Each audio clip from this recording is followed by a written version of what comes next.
Hadis ini an Abi Musa al-Asy'ari, diriwayatkan dari Abi Musa al-Asy'ari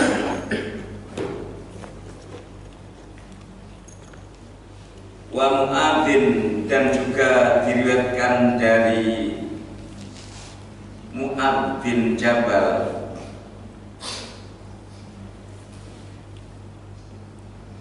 radhiyallahu ta'ala anhuma anna nabiyya, bahwasannya baginda Nabi Muhammad sallallahu alaihi wasallam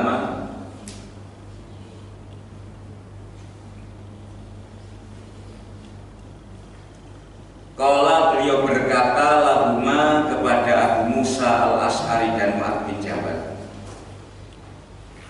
Apa kata Nabi?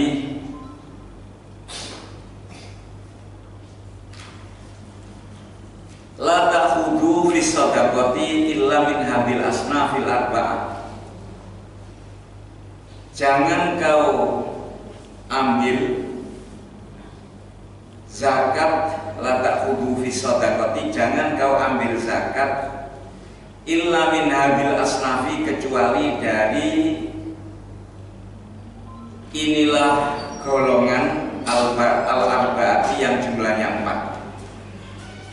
Yang pertama adalah asyair, syair.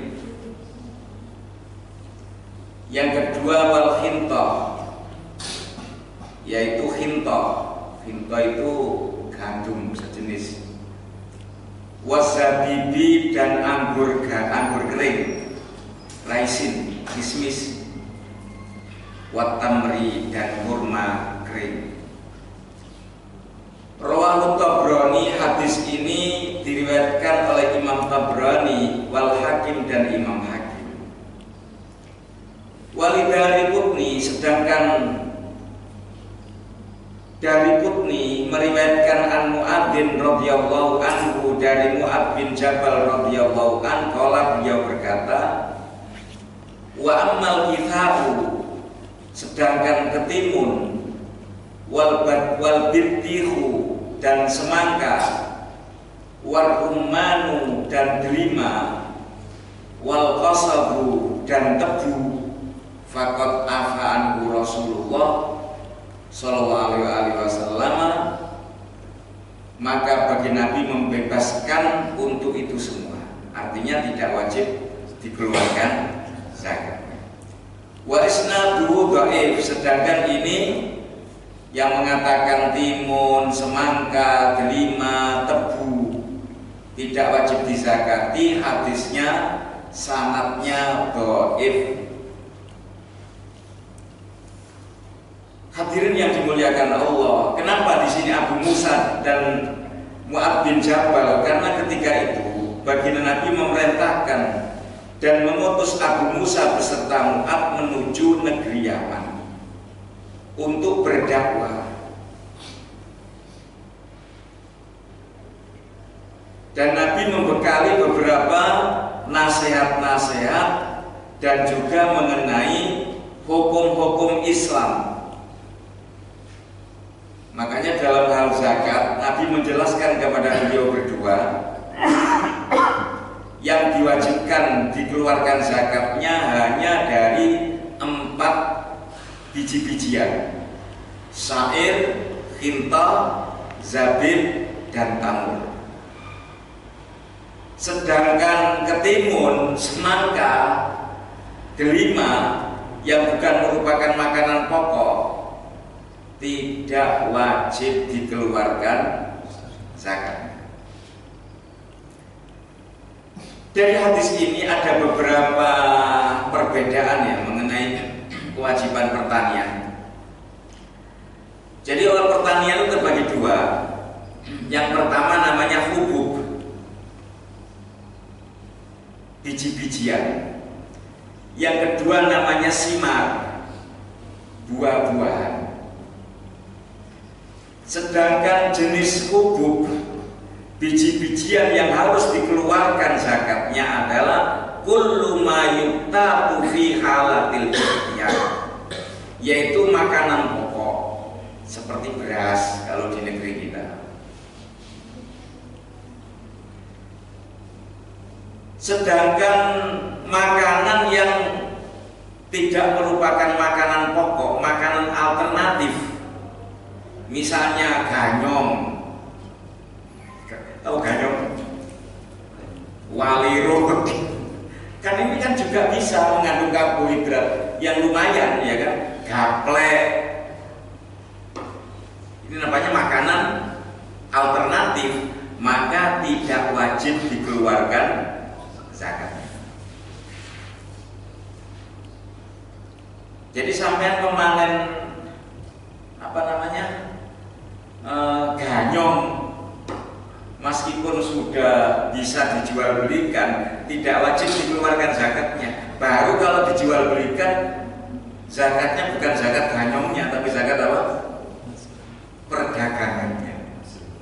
Sampean jadi distributor satu-satunya ganyong Jawa Timur, wajib dizakati, bukan zakat ganyongnya, tapi zakat apa? Perdagangan. Zakat perdagangan. Beda.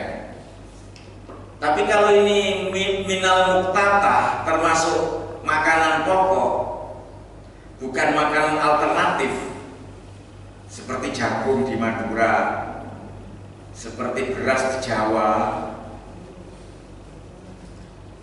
Kalau di Trenggalek gaplek, bukan makanan pokok itu gaplek, itu makanan alternatif, karena di sana tempatnya gersang. Kalau musim kemarau seperti ini padi tidak tumbuh, makan alternatif gaplek, bukan gaplek ya. Gaplek itu terbuat dari singkong yang dijemur, kemudian ditumbuk, ya, itu bahan baku gaplek. Artinya andai kata ada beras, orang sana tidak mungkin makan gaplek, milih berasnya, milih nasinya. Itu dulu menjadi makanan pokok, terus sekarang beras. Apa harus zakat juga? Enggak, kalau memang dulu itu jagung itu makanan alternatif, artinya kalau ada beras lebih milih berasnya daripada jagung. Kan tidak ada beras, ya kan, jagung pun jadi. Berarti jagung itu makanan apa? Alternatif, tidak wajib zakat. Sama dengan makanan yang biasa dimakan oleh orang-orang suku pedalaman di daerah Papua misalnya, sagu. Andai kata ada beras, jelas tidak makan sagu. Sagu itu makanan alternatif, sehingga itu bukan merupakan makanan pokok, bukan. Orang dulu karena musim kemarau panjang, ya, di tempat-tempat yang sawahnya itu tak ada hutan, kayak di mana daerah Sleman, daerah yang tandus itu. Jadi baru bisa nanam padi kalau musim hujan. Kalau nggak musim hujan, nanam umbi-umbian. Bisa jadi gadung, padahal gadung itu bukan makanan loh. Bukan makanan asli, orang nggak ada makan gadung, mendem makan gadung. Sampai makan gadung itu kan nggak ada yang dimakan lagi. Berarti gadung itu bukan makanan pokok, makanan alternatif. Sampai panen gadung nggak wajib zakat. Tapi kalau dijual belikan, sampai jadi distributor gadung, dibikin keripik gadung misalnya, sampai wajib mengeluarkan zakat, bukan karena petani gadungnya, tapi karena pedagang gadung. Misalnya daerah petani kan beras mahal, ya. terus ikannya lebih banyak dibandingkan nasinya. Ya. Makan pokoknya kan? Makan pokok ya tetap beras. Karena tidak ada makanan pokok berupa lokal itu tidak ada. Jadi manusia itu butuh makan untuk memenuhi asupan gizi yang harus ada di dalam kehidupannya. Sedangkan makanan pokok itu makanan yang memang ketika ada makanan lain dia masih pilih makanan itu namanya makanan pokok. Makanya definisinya kullu ma yu'addu qutan fi halatir rafahiyah. Fi halatir rafahiyah, dalam keadaan banyak pilihan, Ya, ada nasi, ada jagung, ada apa? Gaplek, ada bulgur. Makanan yang asli apa? Nasi. Berarti nasi itu namanya qutan, makanan pokok.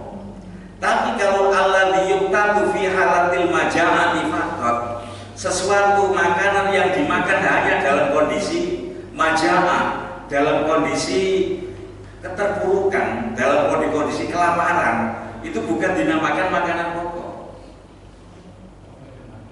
Pokoknya makan. Itu bukan pokok. Benar itu. Bukan makanan pokok, tapi pokoknya makan. Kalau pokoknya makan, tidak wajib dizakati. Orang itu makan gaplek kan tidak ada nasi. Orang itu makan bulgur kan tidak ada nasi, meskipun nilai gizinya 11-12. Orang itu makan jagung karena tidak ada nasi. Berarti makan pokoknya apa?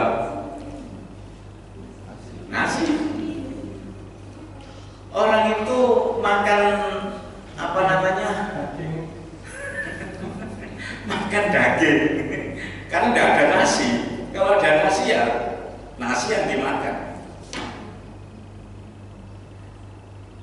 Itu definisi daripada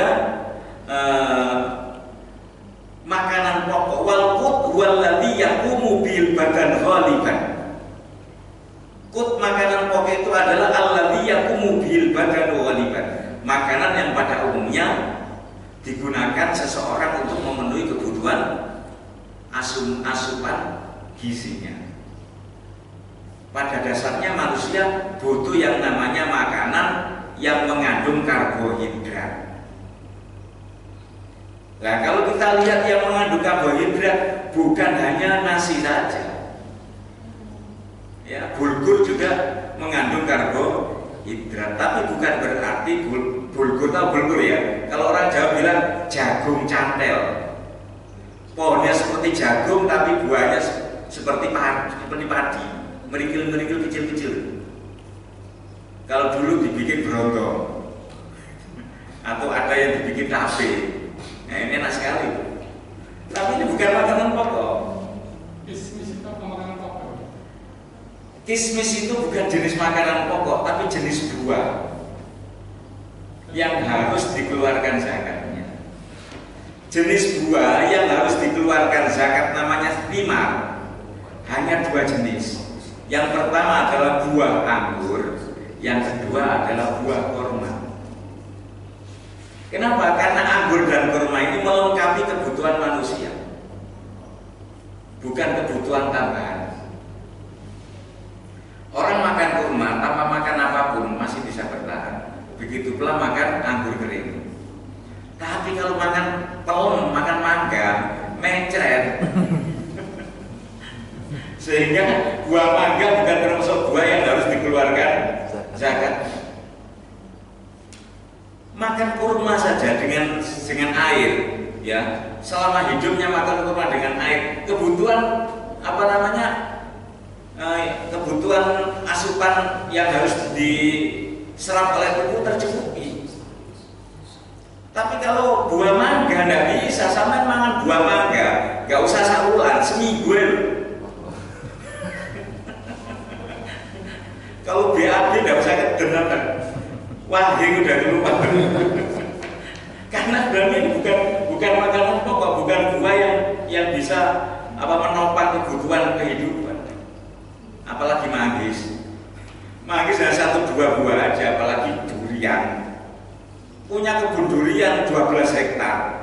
Kalau panen menghasilkan uang cuan jutaan misalnya, wajib zakatnya itu bukan karena buahnya, bukan. Karena apa? Karena dijual belikan. Kalau tidak dijual belikan, dibiarkan, tidak wajib dizakati. Kenapa? Karena tidak ada orang kebutuhan hidupnya ini untuk memenuhi kebutuhannya makan durian, tidak. Satu hari makan durian 2 kilo, jangkep terus dino, delosor. Tapi itu bukan makanan pokok. Makanya di beberapa kitab Syafi'iyah dikatakan, ya kan, at-thimar ar-rutab wal inab faqat Fakot itu hanya dari buah-buahan yang harus dikeluarkan zakatnya adalah rutop. Rutop itu anggur yang sudah dikeringkan. Kalau masih basah enggak. Makanya nanti di dalam hadis ini menerangkan tentang diperkirakan. Nah, diperkirakan punya kebun anggur sebelum dipanen diperkirakan. Kalau jadi rutop itu menjadi berapa kilo? Karena mesti. Jadi sehingga disakati ketika sudah bentuk kering, bukan bentuk basah. Karena belum tentu ketika basah berhasil dalam pengeringan. Sehingga yang dikeluarkan zakatnya adalah rutop, zabib, ya, zabib, inab dan rutop. Rutop itu kurma yang masih basah. Kalau inab, anggur yang masih basah. Itu jenis buah-buahannya. Ketika dikeluarkannya rutop dalam bentuk thimar, ya, dalam bentuk apa? Kurma yang telah berubah menjadi kering. Kemudian zabib, zabib adalah anggur yang sudah berubah menjadi kering. Kalau orang bisa bilang apa? Kismis, raisan kalau bahasa Inggrisnya. Kalau bahasa Arabnya zabib. Dan itu bentuknya macam-macam, ada yang kuning, ada yang merah, tergantung jenis anggurnya. Ada yang setengah hijau, ada yang hitam, ada yang jumbo, ada yang kecil. Hadirin yang dimuliakan Allah Subhanahu wa ta'ala, hadis ini dipakai oleh mazhab Syafi'i.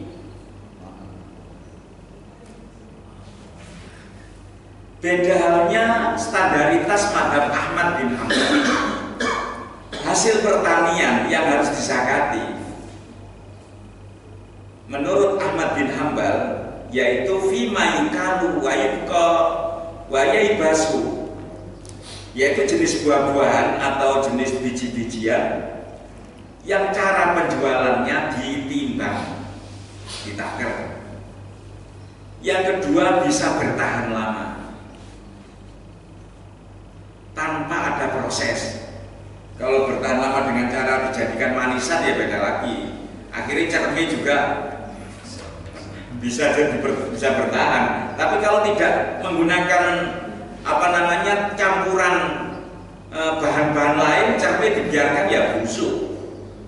Kalau asam dibiarkan tidak busuk. Dibiarkan tambah anu. Nah, kalau menurut versi mazhab Ahmad bin Hanbal disakati asam. Karena yang wajib zakat itu fima yukalu, sesuatu yang ditimbang, ya, wayabqa dan mampu bertahan tanpa ada proses kimiawi atau proses penambahan. Karena mempertahankan buah itu bisa jadi dengan cara diasam, dikasih garam, bisa jadi dengan dikasih gula. Tapi kalau kurma kan tanpa ada proses penambahan, dibiarkan aja kering sudah bertahan lama. 1 tahun tidak apa-apa. Seperti kismis, bisa jadi asin, wayai basu dan bisa mengering.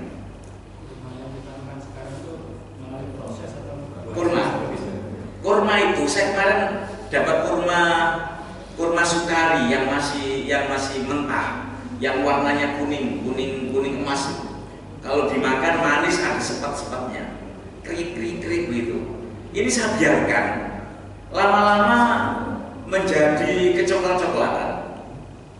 Ketika kecoklat-coklatan saya makan, rasa sepatnya udah hilang, tinggal manisnya saja. Kemudian saya biarkan menjadi kering keras itu, ya, tambah dominan manisnya, dan itu bertahan sampai berbulan-bulan. Alami. Kalau yang sekarang ini beredar itu kurma itu melalui proses apa? Enggak melalui proses. Ya Memang jadinya seperti itu, mampu bertahan. Sehingga kurma itu bisa dijadikan bekal makanan ketika kita dalam perjalanan jauh. Kalau ikan kering, Gimana? ikan kering, Ikan kering kan melalui proses. Ada juga yang nggak pakai hiasi, jemur gitu saja. Ya kan juga proses namanya dijemur. Tapi kalau kurma nggak pakai dijemur, dibiarkan aja. Makanya kalau orang bikin kismis, bukan kok anggur masih basah diambil dijemur, malah nggak jadi. Jadi dibiarkan dalam tangkainya sampai mengering. Dan ketika mengering baru dipanen. Itu namanya kismis. Namanya zabib.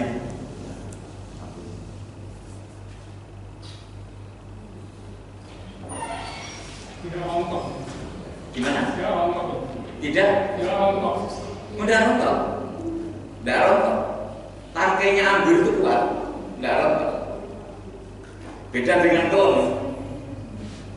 Kalau kelem, ya kan kalau udah matang nggak diambil, busuk. Pasti. Durian juga begitu. Kates, apa maneh? Jombrot kalau kates. Sehingga sampean punya kebun berapa hektar ditanami kates, selagi tidak dijual belikan dimakan sendiri ya kebacut. Tidak wajib dizakati, tapi kalau dijual belikan wajib dizakati. Berarti bedanya kalau dijual belikan padahal bukan jenis tumbuh-tumbuhan atau buah-buahan yang diwajibkan zakat. Zakatnya tidak setiap panen, tapi zakatnya setiap tahun sekali. Sama dengan zakatnya perdagangan. Masih seputar zakat tumbuh-tumbuhan, baik itu padi-padian atau biji-bijian atau buah-buahan. Menurut pandangan Imam Ahmad bin Hambal, ma yastambitul adamiyun, lebih luas, sesuatu jenis tanaman yang ditanam oleh manusia, baik itu buah-buahan ataupun biji-bijian yang ditanam oleh manusia, baik itu merupakan makanan pokok atau tidak merupakan makanan pokok, menurut mazhab Hambali Ahmad bin Hambal tetap wajib dizakati. Kalau tadi kan Syafi'i kan ya, kalau Syafi'i kan hanya makanan pokok saja yang wajib dizakati. Kemudian yang kedua, buah-buahan terbatas antara anggur dengan kurma. Tapi kalau mazhab Ahmad bin Hambal enggak.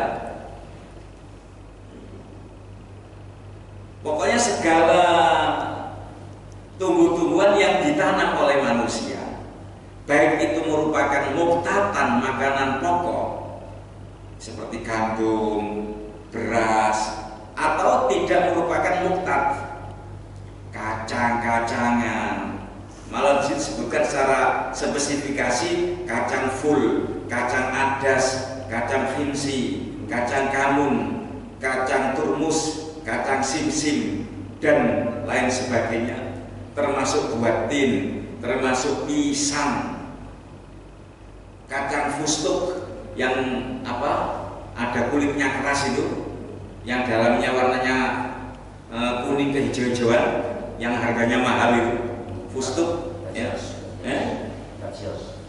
kacang apa itu kalau bahasa Arabnya fustuk? Termasuk kan banyak jenisnya kacang-kacangan. Termasuk yang biasa dipakai campurannya coklat itu kacang mede, terus apa lagi? Almond. Itu menurut Imam Ahmad bin Hambal, selagi itu ditanam oleh manusia, hasil daripada panennya harus dizakati. Kacang atum, kacang hijau, kacang duri.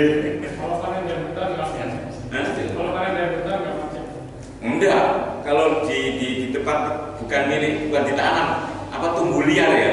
Kalau di NTT itu kan mente lagi, kacang mente.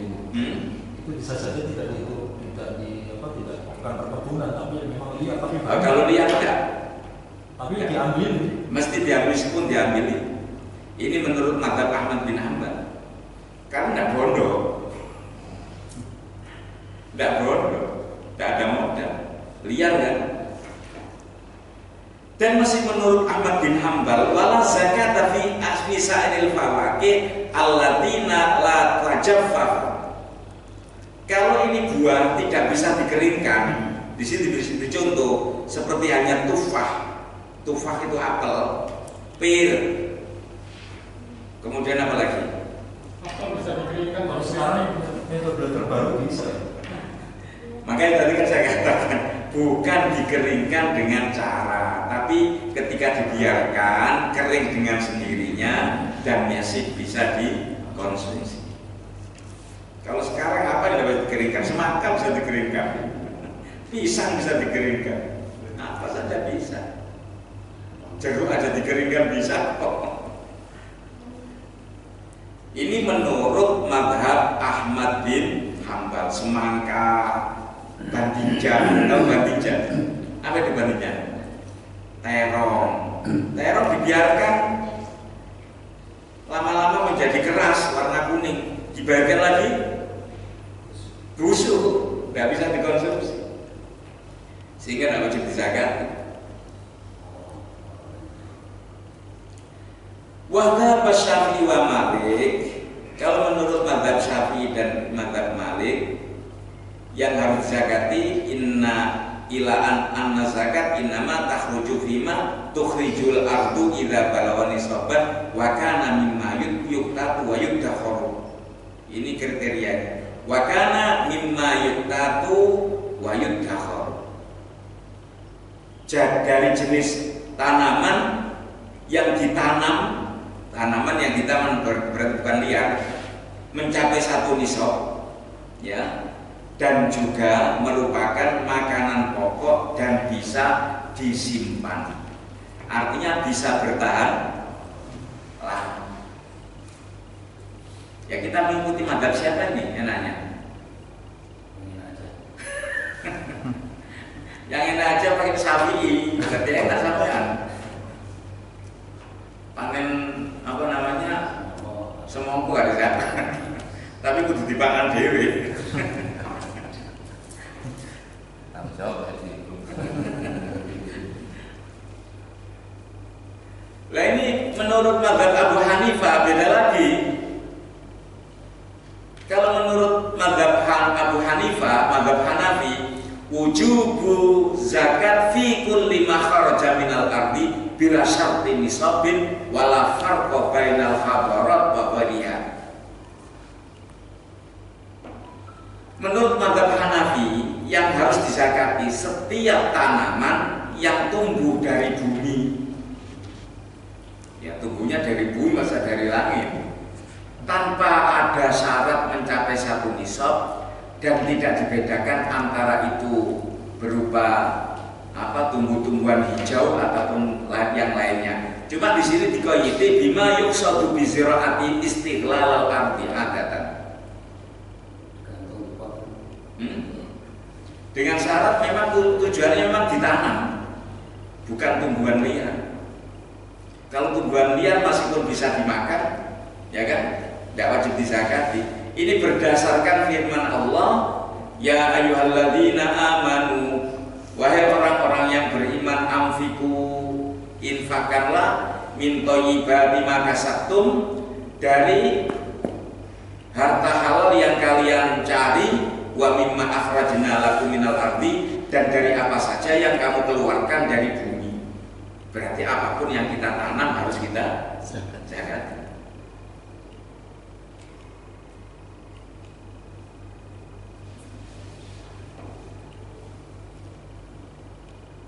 Kalau menurut Abu Yusuf dan Muhammad, kedua-duanya ini bermadzhab Hanafi, kewajiban zakat bagi setiap tanaman, ya, pertama tabqosanatan, tanaman yang memiliki buah, yang buahnya itu tabqosanatan, bisa bertahan selama 1 tahun bila mu'alajatin kathira, tanpa ada proses pengeringan, tanpa ada proses apa namanya proses apa namanya agar supaya tidak membusuk, apa? Pengawetan, tanpa ada proses pengawetan. Jadi bisa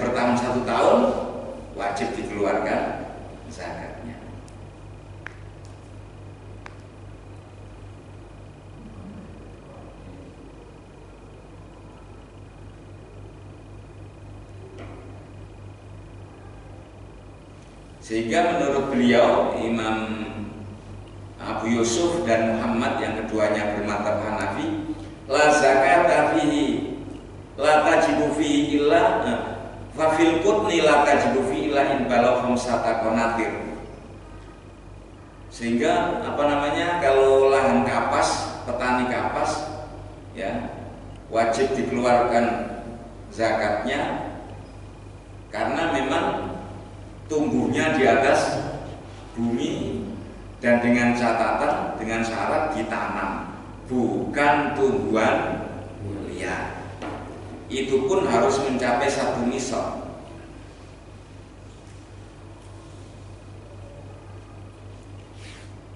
Kemudian disimpulkan fala zakata fi nahwil fawaqih wal khadarwah. Tidak wajib dizakati setiap buah-buahan dan setiap sayur-sayuran. Sayur bayam tidak dizakati. Meskipun bayam makanannya Popeye ya kan. Wajib dizakati. Ya kita mengikuti Syafi'i aja, lebih mudah Syafi'i. Syafi'i kan seperti yang pertama saya katakan tadi, buah-buahan yang wajib dizakati hanya anggur dan kurma. Beres. Indonesia gak ada kurma. Kemudian tanaman anggur yang dijadikan resmi juga tidak ada. Allah saja. Yang ada ya telem, manggis, nanas, jenis-jenis buah-buahan yang tidak mampu bertahan dan bukan makanan. Kecuali ketika dijual baru wajib zakat atas penjualannya sebagai pedagang. Barangkali ada yang perlu ditanyakan sebelum saya jelaskan pada hadis berikutnya. Ya. Di agama Islam itu kan diatur detail demikian ya. Iya. Kalau di agama lain itu ada nggak Ustaz? Tidak ada. Di agama lain tidak ada. Makanya dikatakan ad-dunya sijnul mu'min wa jannatul kafir. Dunia ini bagaikan tahanan bagi orang mukmin. Bukan berarti tahanan itu sengsara, enggak. Artinya bagi orang mukmin di dunia ini banyak aturan-aturan layaknya orang yang berada di dalam tahanan. Enggak boleh gini, harus begini. Itu orang mukmin. Wa jannatul kafir, bagi orang kafir dunia ini tidak ada aturan, losdol, mau zina ya terserah, nyolong ya, tidak ada hukuman bagi mereka. Tapi tetap di akhirat harus dipertanggungjawabkan.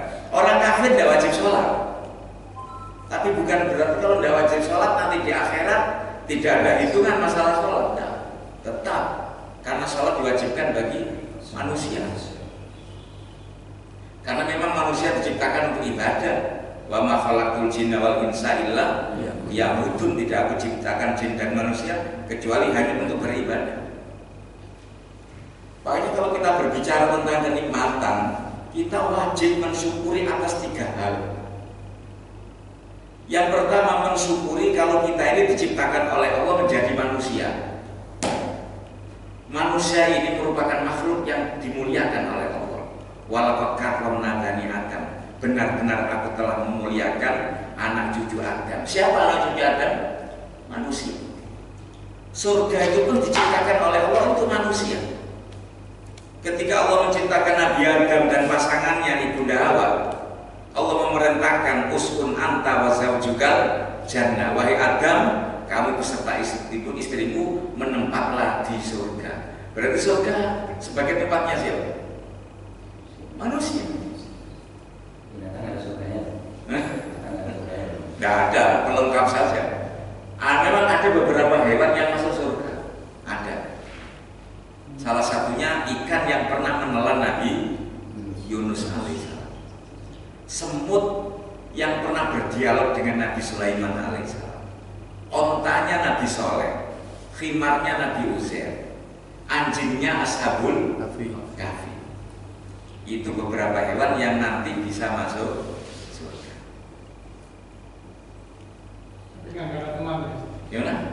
binatang-binatang itu kan nggak ada temannya. Wallahu a'lam. Kalau ingin tahu dua lah. Makanya manusia ini luar biasa. Iya. Dari segi makan saja, manusia itu elegan dibanding makhluk-makhluk yang lain. Coba kalau kita jadi itik, nggak bisa membayangkan. Itik itu kalau makan dia pakai tangan langsung nyosor. Yang namanya nyosor kan seraslo. Saya kan begitu. Kalau manusia enggak, bisa dicium dulu, ini layak dimakan apa enggak, dipegang dulu, ini panas apa enggak, kan begitu. Dilihat dulu, ini basi apa enggak. Makannya pun pakai tangan kanan. Ini luar biasa manusia ini. Lah, cara mensyukuri kita sebagai manusia, saling membantu, menolong terhadap sesama manusia. Makanya Nabi mengatakan khairun nas anfa'uhum linnas. Sebaik-baik manusia adalah manusia yang bisa memberikan kemanfaatan terhadap sesamanya, terlepas dari latar belakang agamanya. Karena manusia itu merupakan makhluk yang tidak bisa memenuhi kebutuhannya sendiri. Itu manusia. Sampai baju yang dipakai ini melibatkan berapa orang, jutaan bisa jadi. Dari petani kapasnya, dan makanya kita harus saling membantu. Dan zakat itu salah satu cara agar supaya kita saling membantu. Belum lagi sodako. Kalau zakat kan terbatas, yang menerima kan hanya 8 golongan. Tapi kalau sodako kita lahir aja tidak bisa lahir sendiri. Kita mati saja, tidak bisa kita mati kemudian mandi sendiri, tidak bisa. Butuh bantuan orang lain. Sehingga manusia yang egois, tidak mau menolong orang lain, berarti tidak bisa bersyukur sebagai manusia. Yang kedua yang harus kita syukuri, yang saya tanyakan tadi masalah agama Islam ya, kita diciptakan oleh Allah bukan hanya manusia saja, bukan hanya sebagai manusia, tapi kita dipilih oleh Allah sebagai orang yang beriman. Berarti kita diciptakan oleh Allah sebagai calon-calon penghuni surga. Karena hanya bisa masuk surga orang-orang yang beriman. Dan ini pilihan Allah. Jangankan kita, baginda Nabi aja berupaya agar supaya Abu Lahab masuk Islam, beriman. Tiap hari didatangi oleh Nabi. Bukan hanya sekedar didatangi, didoakan oleh Nabi. Tapi Allah berfirman, innaka la tahdi man ahbabta walakinallaha yahdi may yasha. Sesungguhnya kamu Muhammad tidak akan bisa memberikan hidayah terhadap orang yang kamu cintai sekalipun. Tidak bisa. Abu Lahab itu pamannya loh, saudaranya ayahnya baginda Nabi, Abdullah, kemudian Abbas, kemudian Abdul Muthalib ya namanya itu. Abdul Muthalib apa Abu Thalib? Abu Thalib, Abdul Muthalib kakeknya. Kemudian Abu Lahab, saudara. Tapi kenapa tidak beriman? Berarti tidak dipilih oleh Allah.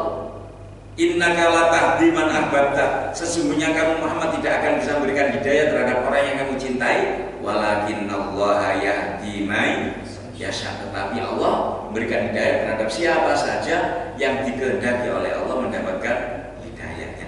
Dan kita termasuk bagian daripada itu. Manusia yang diciptakan oleh Allah mendapatkan hidayahnya. Nah, lantas cara kita mensyukurinya gimana?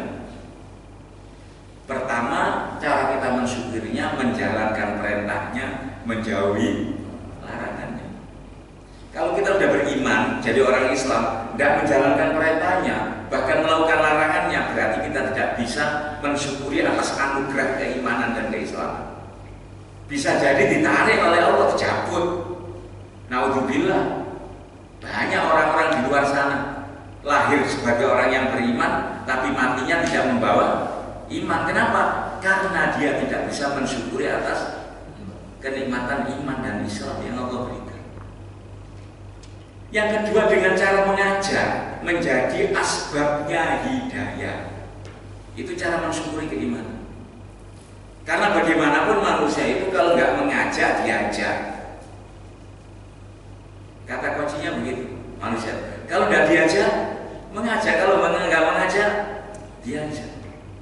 Selama kita mengajak, maka kita tidak akan pernah terpengaruh untuk diajak. Kalau kita tidak mengajak, kita akan diajak. Seperti halnya ikan yang berada di laut, selama masih hidup tidak akan pernah jadi ikan asin. Tapi begitu mati, tidak tunggu 1 minggu berikutnya. Sekarang mati, besok langsung jadi ikan asin. Karena manusia diciptakan oleh Allah dari tanah, dan tanah mudah sekali terpengaruh oleh lingkungannya. Ini manusia. Yang ketiga, kita harus bersyukur karena kita dijadikan oleh Allah bukan hanya manusia, bukan hanya orang yang beriman, tapi sebagai umat Nabi Muhammad Sallallahu Alaihi Wasallam. Di mana umat Nabi ini lebih banyak diberi kesempatan untuk masuk surga dibanding umat-umat yang lain. Di mana penduduk surga mayoritas adalah umat Nabi. Bahkan para nabi-nabi itu mendambakan dan menginginkan agar supaya menjadi bagian daripada umat Nabi. Tapi tidak semuanya dikabulkan. Hanya beberapa nabi saja, termasuk Nabi Isa alaihissalam. Sehingga nanti Nabi Isa ketika turun ke bumi bukan sebagai nabi, bukan sebagai rasul, tapi bagian daripada umat baginda Nabi Muhammad SAW. Sedangkan kita mulai lahir sudah jadi umat Nabi. Makanya umat Nabi kalau tidak masuk surga keterlaluan. Keterlaluan. Kebacut kalau kata orang Surabaya, kebacut. Umat Nabi kalau masuk surga kebacut. Lantas bagaimanakah cara kita mensyukurinya sebagai umat Nabi? Yang pertama, perbanyak baca sholawat kepada Nabi. Itu cara mensyukuri atas kenikmatan yang Allah berikan kepada kita sebagai dijadikan sebagai umat Nabi. Perbanyak baca sholawat. Yang kedua, kita harus mencintai Nabi dan mengidolakan Nabi. Makanya dalam Al-Quran dikatakan qul in kuntum tuhibbunallaha fattabi'uni. Dikatakan apabila jikalau kalian benar-benar mencintai Allah, maka ikutilah aku, kata Nabi. Fattabi'uni. Ketika kita mengikuti Nabi, yuhibbukumullah, Allah akan mencintai kita. Wa yaghfir lakum dzunubakum, dan dosa kesalahan kita pasti akan diampuni oleh Allah. Tapi tidak semua orang bisa mengikuti Nabi, bisa mengidolakan Nabi. Hanya orang-orang yang memiliki 4 sifat saja yang bisa mengikuti Nabi. Di dalam Al-Quran Allah berfirman, laqad kana lakum fi rasulillahi uswatun hasanah. Benar-benar bagi kalian di dalam diri Nabi terdapat suri tauladan yang baik.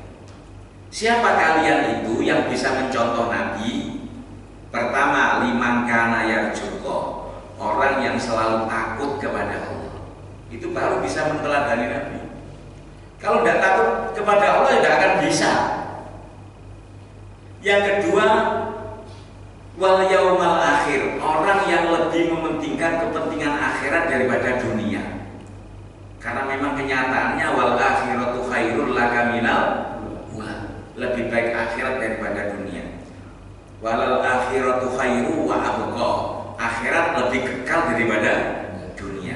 Kalau kita lebih memandang akhirat daripada dunia, baru kita bisa menteladani baginda Nabi Muhammad SAW. Kalau selama kita masih mementingkan dunia daripada akhirat, selama itu pun kita tidak akan bisa menteladani Nabi. Tidak akan bisa. Dari mana? Wong Nabi melakukan sesuatu hanya untuk akhirat, tidak untuk dunia.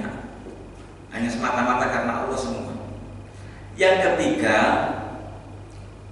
cuma 3 ya. Liman kana yarjuwa wal yaumal akhir. Nomor 3, wa dzakarallaha katsira, orang yang selalu ingat kepada Allah. Artinya selalu merasa diawasi oleh Allah. Hanya 3 sifat ini yang dimiliki oleh seseorang, dia mampu untuk meneladani baginda Nabi. Dan itu cara kita bersyukur sebagai umat Nabi. Begitu. Nah, pertanyaannya apa kita sudah masuk dalam beberapa kriteria ini? Tidak usah dijawab, digerabak sidoi dewe-dewe.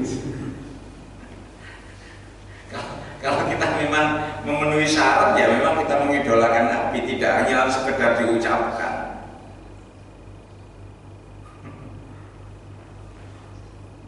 Bahkan kalau berbicara tentang sholawat, sebenarnya lebih kita dahulukan istighfar daripada sholawat. Sholawat itu selepas istighfar. Kenapa demikian? Karena istighfar itu ibaratnya sabun, sholawat itu ibaratnya parfum.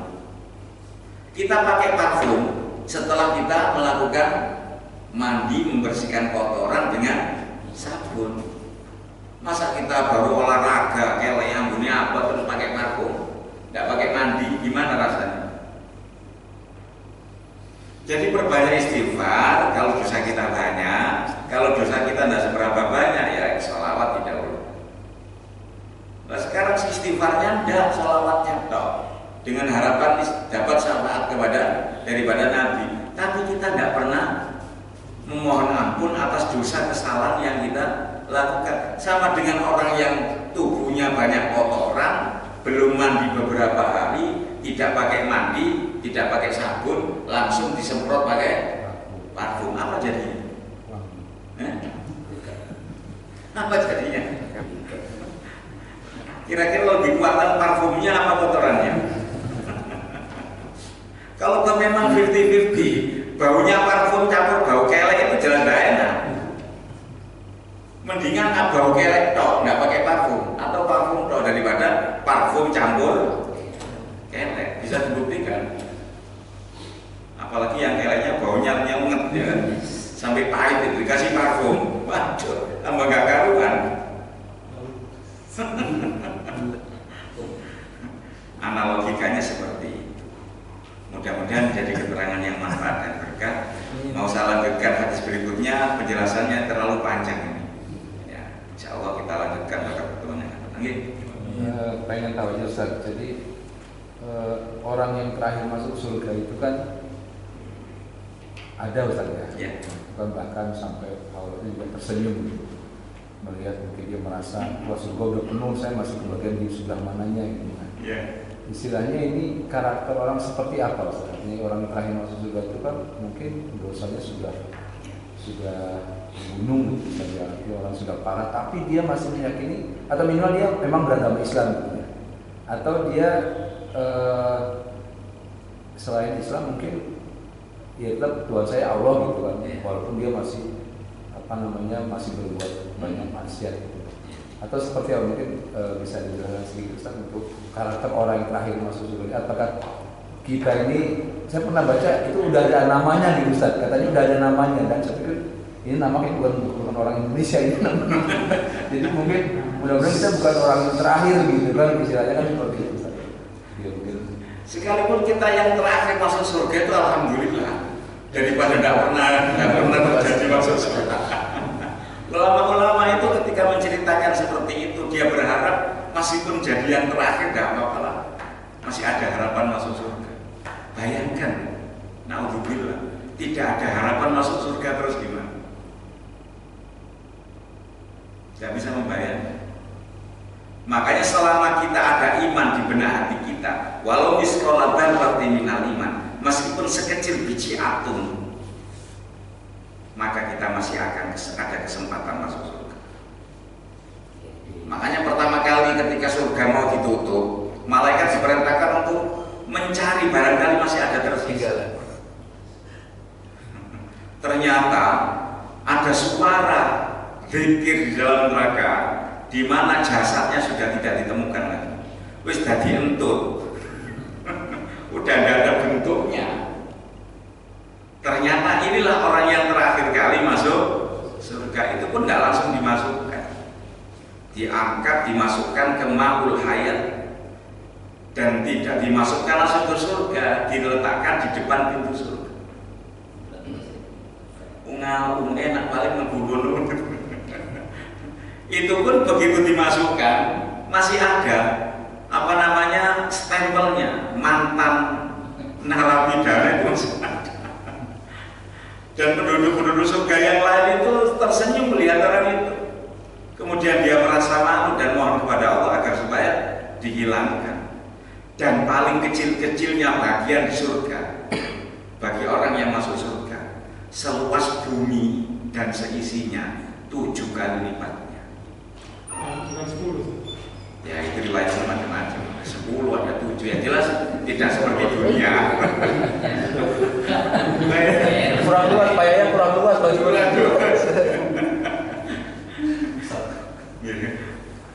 tentang kisah ini di hadis kalau nggak salah, mungkin kalau ada di Al-Quran.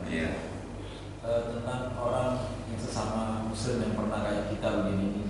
Oh dia pernah ngaji sama saya, dia pernah sholat sama saya, yang tarik-menarik seperti apa? Jadi begini, ini di dalam kitab Irsyadul Ibad diterangkan masalah keutamaan ulama. Keutamaan ulama. Ketika orang itu masuk surga, sudah menyesuaikan kriteria masuk surga, diperintahkan untuk masuk surga. Kecuali ulama. Ulama diberhentikan dulu di pintu surga dan diperintahkan untuk menolong siapa saja yang dikehendaki untuk ditolong masuk surga. Ulama jangan masuk surga dulu. Ada apa? Kamu cari siapa? Temanmu, saudaramu, siapa? Bisa jadi orang yang akan masuk neraka ditolong oleh dia, ulama ini diajak masuk surga. Si fulan. Begitu daftarnya sudah ditulis, ya diserahkan, dipanggil satu persatu. Kamu kenal sama ini? Ya kenal. Ya udah, masuk surga sama dia. Wasiqal ladzina taqaw ilal jannati zumara. Masuk surga bersama-sama. Makanya ada satu kisah dalam kitab Al-Fawaid Al-Mukhtar, ada seseorang itu tidak dimasukkan neraka. Karena memang secara orang ini masuk neraka. Tapi orang ini ternyata ketetapannya sebagai ahli surga. Kalau dilihat dari kesalahannya dia masuk neraka, tapi tertulis dia ahli surga. Malaikat ini ingin tahu, kepo. Kami loh sebenarnya masuk neraka, kok jadi ketetapannya masuk surga itu apa? Apakah kamu pernah satu majelis dengan ulama? Orang jawab enggak kenal. Sama kiai-kiai ini enggak kenal saya. Apakah rumahmu dekat rumahnya ulama? Juga enggak. Pernah makan dengan ulama? Juga enggak. Pernah kenal dengan ulama? Enggak juga. Ini pertanyaan terakhir. Apakah kamu punya teman yang temanmu itu dekat dengan ulama?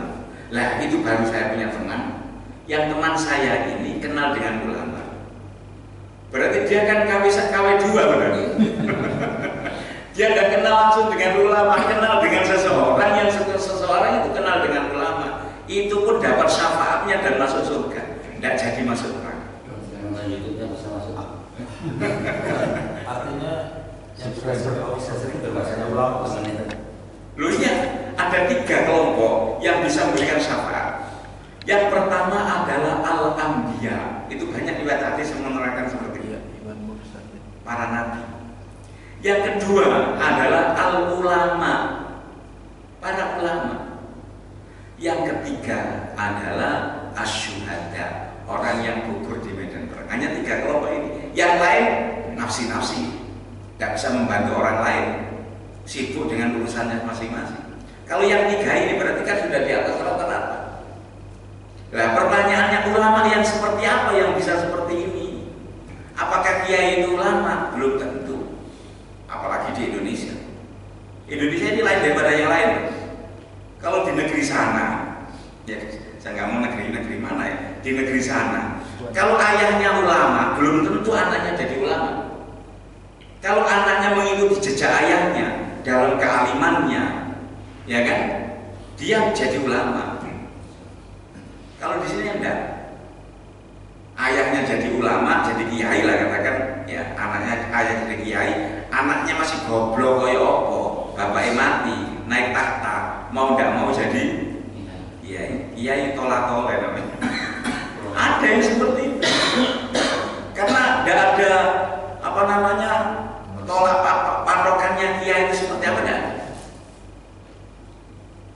Kalau S1 kan ada kan, S2 kan ada, S3 kan ada.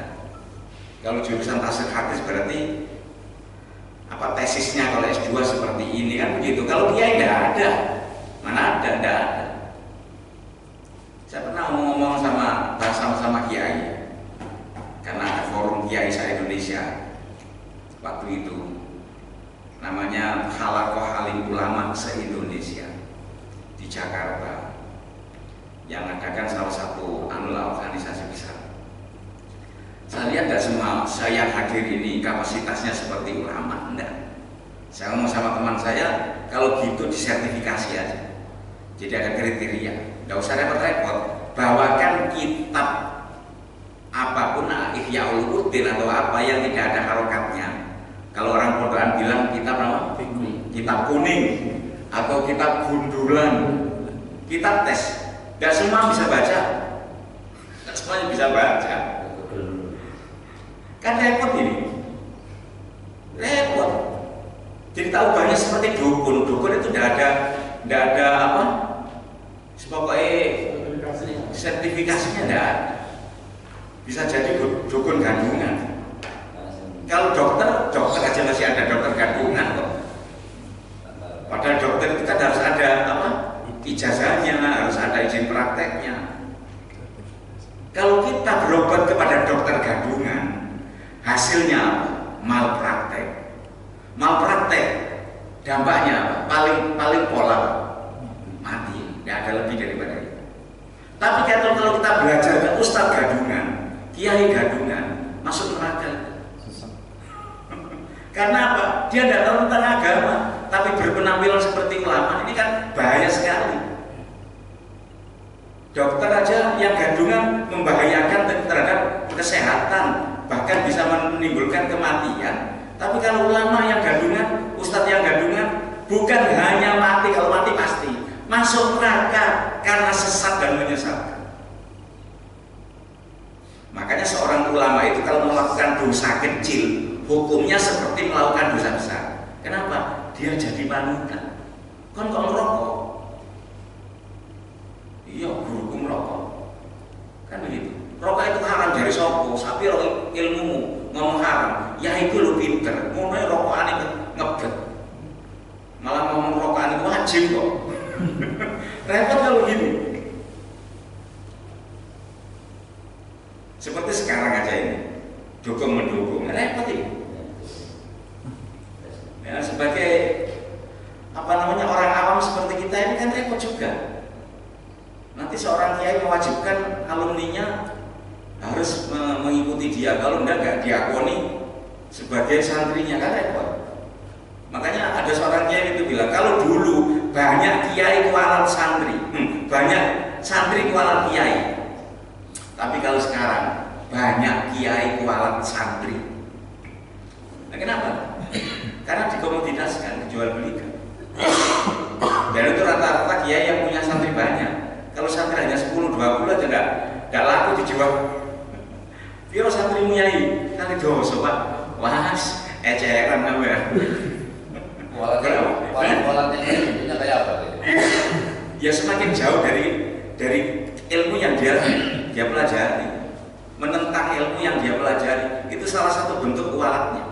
Makanya Ibnu Imad dalam matan Zubat itu beliau mengatakan wa kullu man bi ghairi wa alimun bi ilmihi lam ya'malan mu'adzabun min qabli ubadil watan. Seorang alim yang tidak mengamalkan ilmunya, dia akan disiksa terlebih dahulu sebelum Allah menyiksa orang-orang yang menyembah berhala.